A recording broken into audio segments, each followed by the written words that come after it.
প্রিয় দর্শক, আপনারা দেখতে পাচ্ছেন এই ছেলেটি কিছু ফলমূল কাটছে। এই ফলমূল কেটে সে মূলত একটি শরবত বানাবে।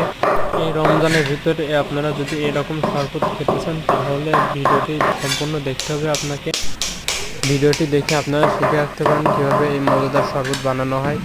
তাহলে আপনারা দেখে শিখে রাখলে এবং ইফতারের সময় এটি বানিয়ে আপনারা খেলে আপনাদের মনে একটি প্রশান্তির ভাব হবে।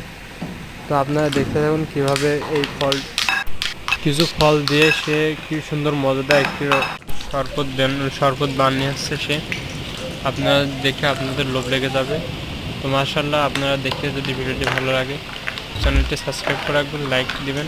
ধন্যবাদ।